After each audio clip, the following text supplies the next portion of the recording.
If you're in your 40s and you're doing everything right financially and your net worth is stuck, then this brutal money stat explains why. At 40, the average net worth is $500,000, but the median is only $130,000. This proves that at this age, people are getting different results, and most people think they're in and around the middle, but the numbers tell a different story. So in this video, I'm going to break down what's driving this gap and what you can do to be on the other side of it. So first off, a quick refresher, because this is important.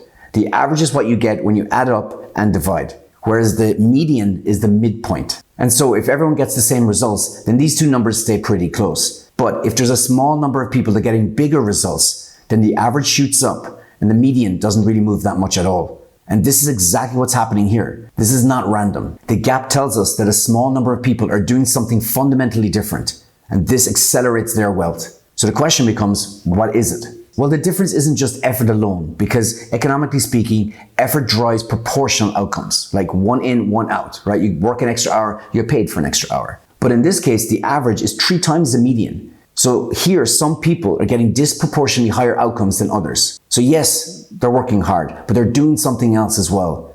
They're using leverage. That's the difference. And this is why this separation happens dramatically in your 40s. Because sure, in your 20s, you could leverage capital, right? But in your 40s, after 20 years of operating, you can leverage expertise, skills, experience, also capital, network, right? You have 20 years to your advantage. And that's why these net worths diverge at this point. Because put simply, those who leverage what they have get more than those that don't. And that's really what I want to get onto here. I want to break down the 8 areas of your life where you can apply leverage to grow your net worth much faster than it's growing right now. Maybe you're doing some of these already. And if that's the case, then rank yourself 1 out of 8 and please put it in the comments. I'd love to hear from you. But more importantly, there could be some of these you're not using that could really help drive your wealth much faster. So the first way to get disproportionate outcomes is through learning. The thing here is that most people like to learn, but there are 2 types of learners. There's a random learner and a strategic learner.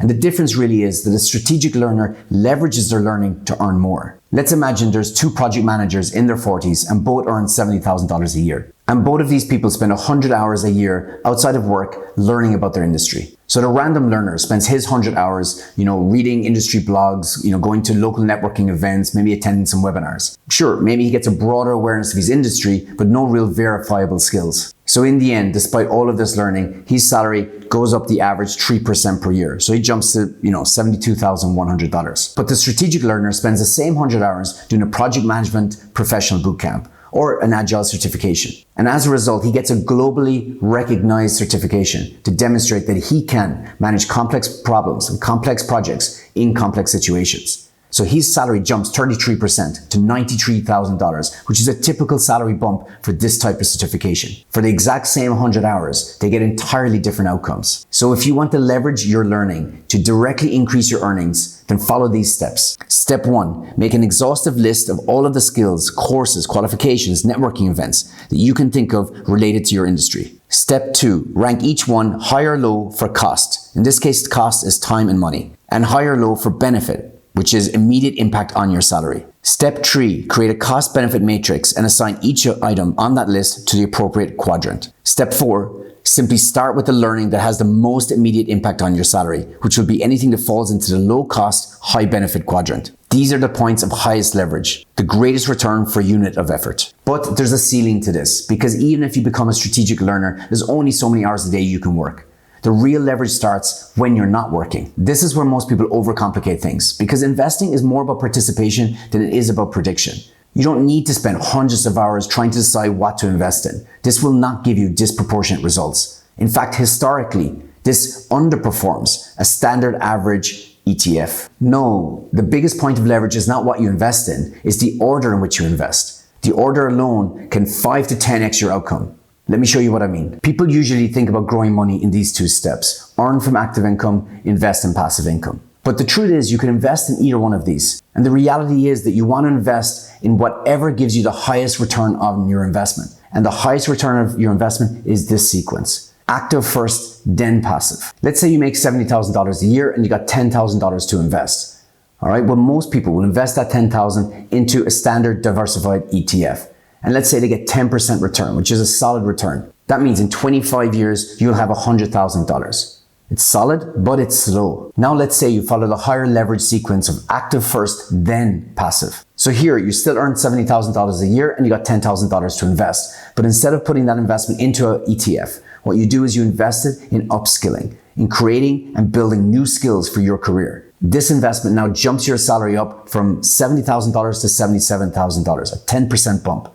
And this is very realistic because research shows that on average, people who upskill gain 15% more. And now you use this extra $7,000 a year to invest. This becomes your investment cash flow. And in 25 years, your portfolio is now $700,000. It's 7 times what it would have been if you skipped the first step. Investing in active income first and then using those raises as investment cash flow is a complete game changer when it comes to building your net worth. And this is where you want to be, where your money's really compounding. But the cool thing about compounding is it doesn't just apply to money.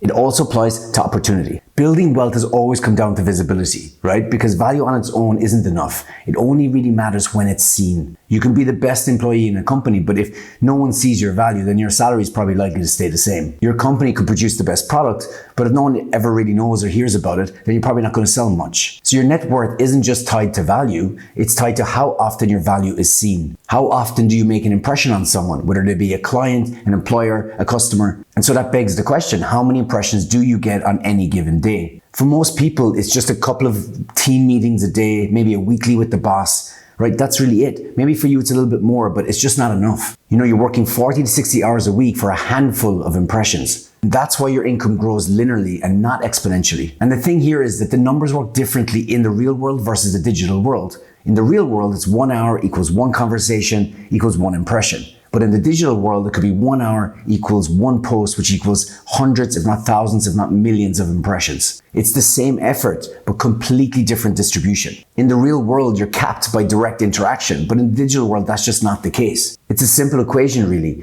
When you make content, you get more impressions per unit of time. And more impressions means more opportunities to showcase your experience, your expertise, your skills, and therefore the more value you'll have. Now, if you do this long enough, then something really interesting happens. Opportunities come to you instead of you having to chase them. And then that brings up a natural next step. Instead of renting your time, you start owning your value. Business ownership is skyrocketing, and the average age of a business owner is now 42.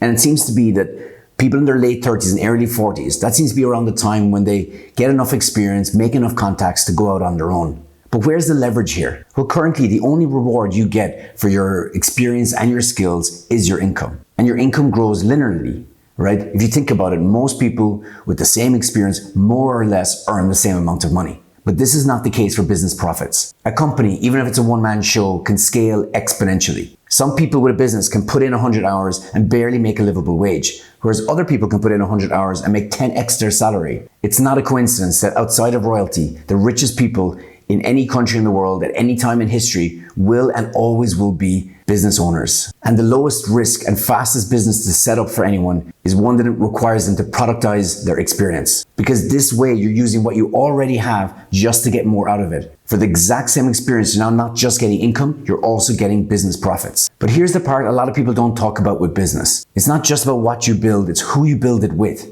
In fact, it's who you do anything with. And that leads us on to a very different kind of leverage. Now, this is one of the hardest ones to quantify, but it's one of the oldest net worth strategies there is. We might all hate the idea of nepotism, but the truth is it works. Proximity drives more wealth than skill. One strong relationship can really do what hundreds of hours of efforts can't. A mentor can shortcut years of mistakes. A partner can unlock capacity you don't have alone. A connection can open up a door you didn't even know existed. I've read so many entrepreneur biographies, and whether it be Musk, Gates, or Jobs, it doesn't really matter. For every single one of them, there was 1 to 10 people that they met that completely changed their lives, and in the end, completely changed their net worth. I've seen this play out myself in my own life. If you want to see how fast your life can change and how fast your net worth can change, then find the people that can change it and build relationships with them. It really is not what you know, but who you know. Mike Tyson once said that everyone's got a plan until they get punched in the face. And that's definitely true when it comes to financial plans and financial goals. Because most people build their plans around effort, and effort is notoriously unreliable. Think about how quickly you can give up on something. A good day turns bad, a stressful week at work, the weekend feeling. There's often a good reason to spend more than you planned, to treat yourself, to not invest that month, telling yourself you'll double it next month. The issue here isn't intention. People with $100,000 net worth have the exact same intention as people with $500,000 net worth. The difference is systems. The research is very clear on this. People who hit their financial goals have automated systems, and people who don't rely on mental accounting and gut feeling. If you're one of these people who manage their money that way, then that means you have a lot of leverage here because you have a lot to gain by changing. People who, on average, who go from the manual system to the automated system save and invest twice as much. So that means that you could potentially double your savings and double your portfolio size on the same income without earning a penny more. It would just take you 20 minutes of scheduling this. It would be the best paid 20 minutes of your life. Now, even when your systems are doing the work, right, they can't outwork bad decisions. Most people treat decisions equally, right? And if you don't believe me, take today, look around and double check what I'm saying. You'll see it's true. People will spend just as long deciding what to have for dinner as they will when they're choosing the ETF they're going to invest into.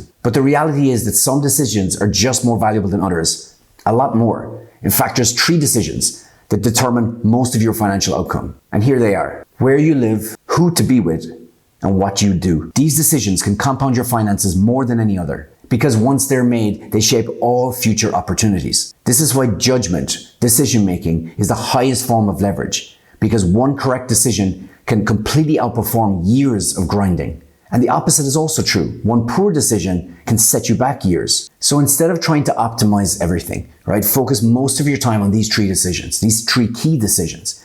And if they're already decided in your life, then I get it, that's fine. Then find the next 3 decisions that drive most of the outcomes. Here, the return on thinking is greater than the return on effort. And that's pure leverage. Which brings us perfectly to the final but most important resource, time. The one that's the foundation of all leverage. At the base of everything is time, right? And time is fundamentally a non-renewable resource, which basically means once it's spent, it's gone. Yet most people spend time like it's unlimited, right? They waste it in so many different ways, but in the most vital way is they waste it on low-value work. Now, there can be a lot of pride in cleaning your own house or painting your own fence, but this is not what this video is about. This video is about the economics of it. And if you make $20 an hour and it costs you $10 an hour to pay someone else to paint that fence, then you shouldn't be doing it. Not because it's unimportant, but because it's low leverage. You would be financially much better off if you outsource these kinds of jobs and then you leverage your time back into more valuable work. And that's what these rich people do. They reinvest their time into higher value things. They buy back their time and reinvest it into higher income skills, better decisions, stronger relationships. This alone can determine where your net worth stands at 40. So look, if your net worth feels stuck right now, then it's not that you're not putting in enough effort. It's that you're not using enough leverage. And when you do this, when you start applying it to your time, your income, your capital, right, your skills, your expertise, when you do all of that, you'll see that your net worth will compound much faster and you'll move to the other side of this gap.